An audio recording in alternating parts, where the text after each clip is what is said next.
The first thing everyone noticed about the woman was how quiet she was. Not shy, quiet in the way a deep lake is quiet, holding its strength beneath a still surface. She arrived just after dawn, dressed plainly, carrying a thin leather notebook, and took a seat at the far end of the conference room. No introductions were made for her. No one asked her name. And for most of the morning, no one thought she mattered. Colonel Mark Halvorsen certainly didn't. Halvorsen had built his reputation on being loud, decisive, and intimidating. He filled rooms with his voice and expected others to shrink accordingly. That morning, he was in rare form. The inspection schedule had been changed without his approval, and he was determined to remind everyone exactly who was in charge of this base. As officers filtered in, he paced at the front, making sharp comments, correcting uniforms that didn't need correcting, and cracking jokes at others' expense. The laughter around him was nervous, obedient. When his eyes landed on the quiet woman at the end of the table, he smirked. "Well," he said loudly, "looks like they've started sending interns to inspections now." A few officers chuckled. The woman didn't look up. Halvorsen leaned against the table, enjoying the attention. "You lost, ma'am. Finance is down the hall. Or are you here to take notes for someone important?" Still, she didn't respond. She simply wrote something in her notebook, her pen moving slowly, deliberately. That silence irritated him more than any argument could have. "I'm talking to you," he said, voice sharper now. "You should speak up when a senior officer addresses you." At last, she looked up. Her eyes were calm, observant, unreadable. "Yes, sir," she said softly.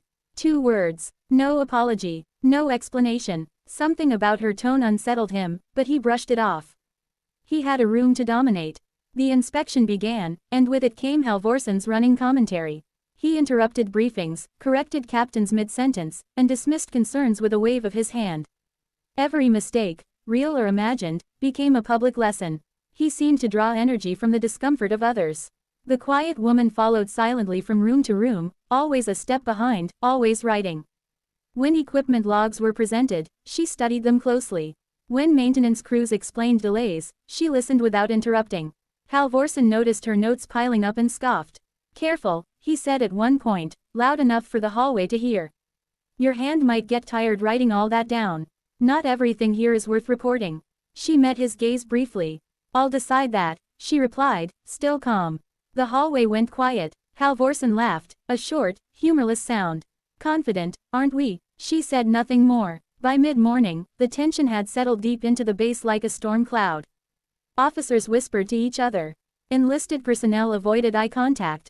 Everyone felt the weight of the inspection, but no one could quite explain why it felt heavier than usual. During a briefing in the operations center, Halvorsen openly contradicted a young major who raised concerns about outdated safety protocols.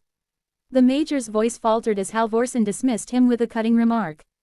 "Maybe when you've commanded something larger than a parking lot, you can lecture me on safety," Halvorsen said. The room went still. The quiet woman closed her notebook.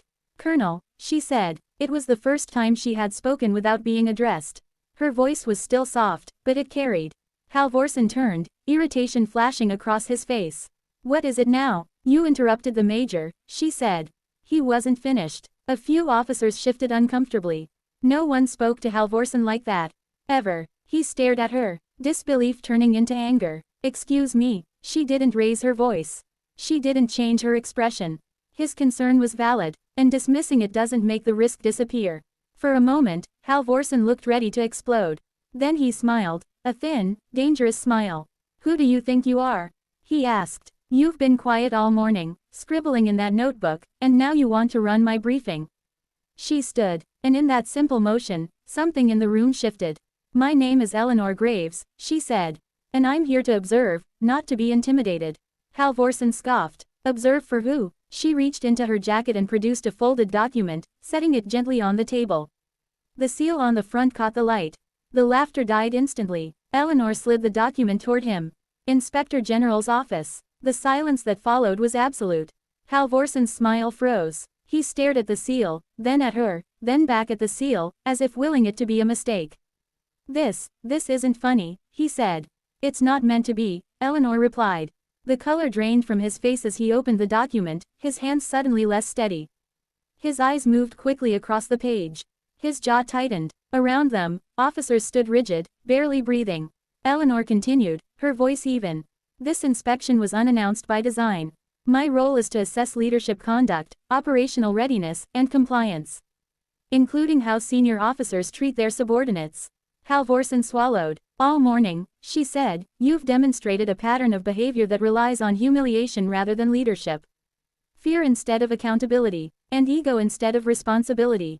He straightened, trying to recover. With respect, you can't judge a command from a few hours. I can, she interrupted gently.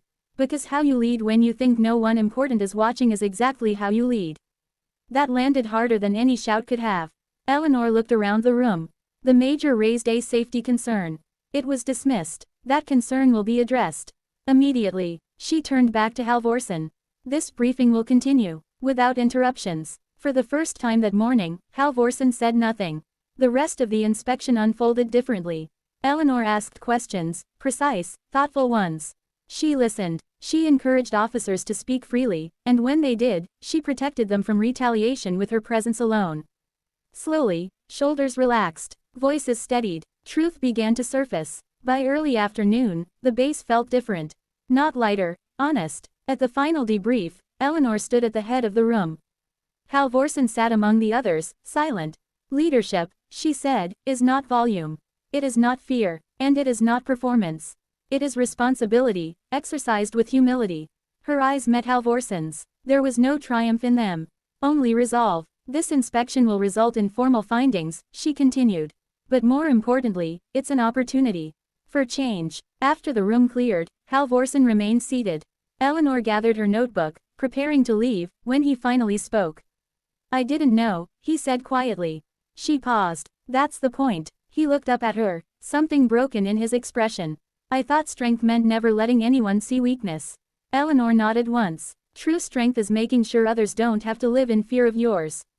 She turned to go. As she walked down the hallway, personnel stepped aside, not out of fear, but respect.